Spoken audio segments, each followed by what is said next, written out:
नमस्कार मंडळी, आज मी तुम्हाला खूप उपयोगी असे एक प्रॉडक्ट दाखवणार आहे. तर तुम्ही व्हिडिओमध्ये बघू शकता. हे आहे स्ट्रॉंग ॲडेसिव्ह हुक. हे 219 रुपयामध्ये आहे आणि हे मी डीमार्टमधून खरेदी केलेलं आहे. याच्या पाठीमागं हे कसं वापरावं याच्या इन्स्ट्रक्शन दिलेले आहेत. याचा वापर मी माझ्या किचनमध्ये केलेला आहे. माझ्या किचनमधील सर्व चमचे, पळ्या, ब्रश वगैरे सगळं एकाच ठिकाणी या हुकला मी लावलेला आहे. या हुकच्या पाठीमागे तुम्हाला टेप मिळतो. त्या टेपने तुम्ही चिकटवूही शकता किंवा 2 स्क्रू सुद्धा मिळतात.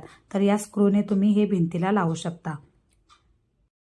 हे हुक तुम्ही बेडरूममध्ये, किचनमध्ये, हॉलमध्ये, बाथरूममध्ये अशा बऱ्याच ठिकाणी वापरू शकता आणि खूप छान आणि दिसायलाही अट्रॅक्टिव्ह असे हे हुक आहेत. आणि मेन म्हणजे हे हुक ॲडजस्टेबल आहेत. तुमच्या वस्तूंप्रमाणे किंवा तुमच्या चमच्यांच्या आकाराप्रमाणे हे हुक तुम्ही ॲडजस्ट करून वापरू शकता. व्हिडिओ आवडल्यास लाईक करा, शेअर करा आणि चॅनलला सबस्क्राईब करा. धन्यवाद.